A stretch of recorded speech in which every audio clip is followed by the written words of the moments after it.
So welcome to number one of Tetsuji, this Tetsuji series. Reminder: this series is basically where I teach you guys all about like the new AI versions of classical Tetsujis. So the first variation we'll go through, like the next first couple of videos, will be about start point ones. So in this video, I'll go over the 3-3 infiltration, and in the future I'll go over this and like probably this, this, and maybe some others. And don't worry, this will come after the start point ones. Anyways, let's jump straight into it. So the variation most people know is that after white plays this, black has to block one side, because otherwise white will get too much territory on one side.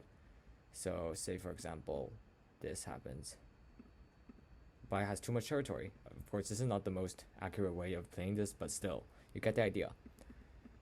So black wants, let's say black does this.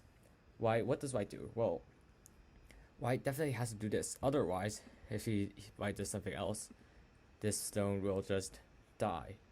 Therefore, white has to play this. Now in this case, black has three ways of playing. Black can play as A, B, or C.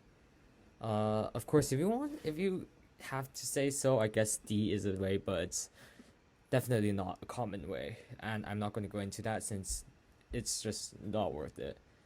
Anyways, let's go back to this. So the first one we'll go through is A, which is the most common variation that we see today, that was seen before. So the most common variation went as follows. I think most of you have seen this before, right?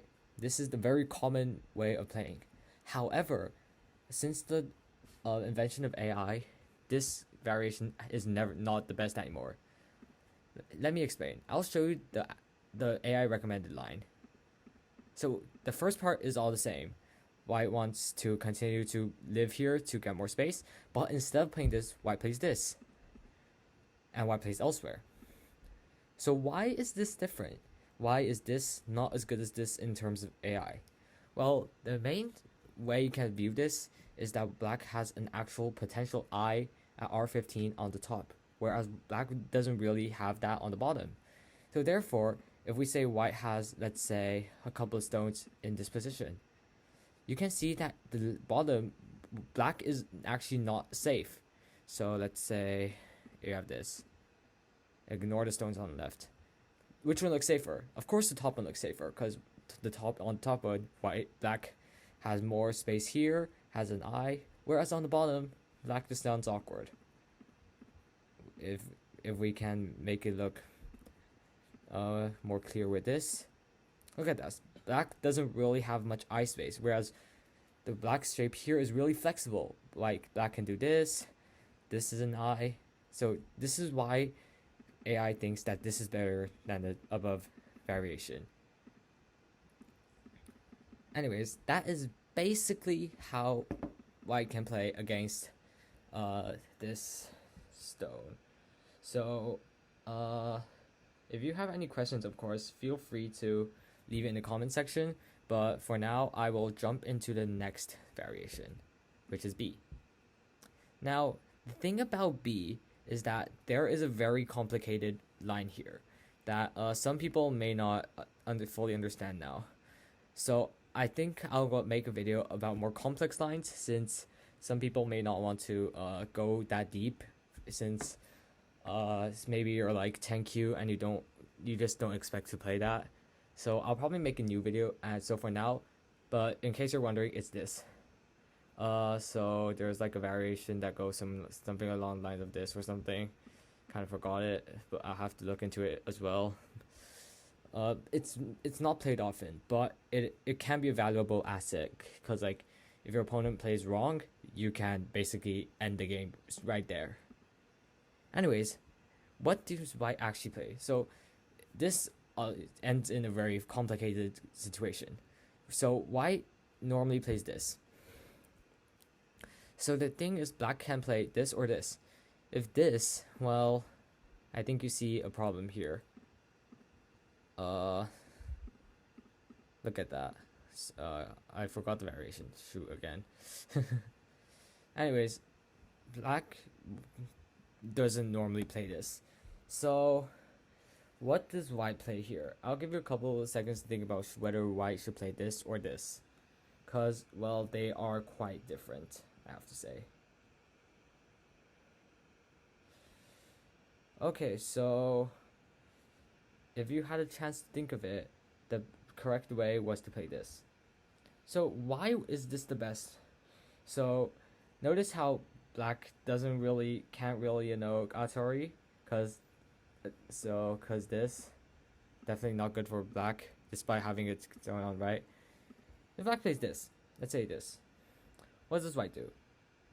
White can just extend this stone, and notice how white has a pretty good shape in the middle. Let's say black does something like this. And now white can just, do this. Like, just do, and live in this corner. Let's say black just does this, white does this. Black connects. Notice how black's shape is already really bad. And now, boom. Very simple live. And look at black's shape. This is definitely good for white. So therefore, this is how we punish this. Anyways, black don't play this. And then we have this. Black normally now can place elsewhere. But black also has a variation where he plays this. So after this, black normally does not do this. Because, look at this. This does not look good for black. Black just has like this one line. And it's useless, basically. Now black plays this. There are two ways white can play in this situation. So I'll go for the slightly more obvious one, this. So now black should play this, because otherwise white can't go out. White, now most important thing is that white wants to take this, but white wants to do it with the sente. So how can white do that? Well, this move is, it's obviously a sente. Of course, black can capture, but black definitely cannot connect. That just makes the shape horrible. Do not play this. If you want to play this, only play this when you have a good ko. Otherwise, do not play this. Do not capture. And if you do not want to do ko, play this. This is a sente, and boom. This is the Tetsuji. Okay, so remember how I said there are two ways white can play? The less obvious one is this move. You may be thinking, wait, isn't this just a bad shape for white? Well, it is. But this is actually a really good, fine position for white. So when black captures, white can come out. And since these three have to be saved, black might play something like this. Now white does not want to immediately try to capture these three. So whether this, like, heck, if I play this, black can just ignore it. Like, these three are just too small. Instead, black can simply play this. And this is good. Like, gets one side, black gets one side. It may seem that black is doing better, but trust me, it's equal. You can test it using AI yourself, and I guarantee you the results are not going to be far from equal. Anyways, if you want to rewatch the video, of course you can, because I just need to, get a bit fast on this. Sorry if it was a bit fast. Anyways, see. Simple, right? This is basically what I normally play when I face this. So this is basically why black has no point in continuing to play. I guess you can make an argument that black can do this and make it transpose into the earlier variation, but there's really no point, and you know how to play against this. However, white can also play this. So of course this is obviously a way to play.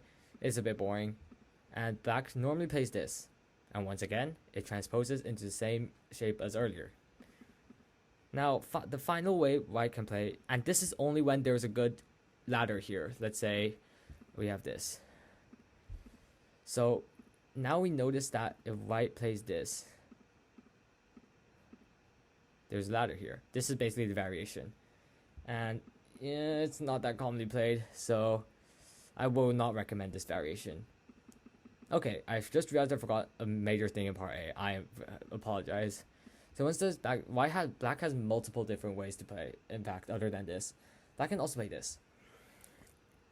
So white white can live, I guess, in this situation, but come on, it's like two pieces of territory. That's too small. So instead, white will do this. You may go like, oh no, but if D connects, then there are two cutting points, and these two will fall. Which one do we save? Well, this we just established the fact that this is not good. So I guess the only way is this. And yes, the two stones fall, but there are lots of Aji here. Black can do this. Lots of Aji here. Really, really. So in this situation, I normally just play this immediately. There's no point in not doing so. But of course, if you want to leave it there, you can. So yeah, that's basically all the 3-3 infiltration lines. I hope you liked this video. I hope it was educational. And if you want more of these, subscribe so you never miss the next one. Anyways, thanks for watching and bye.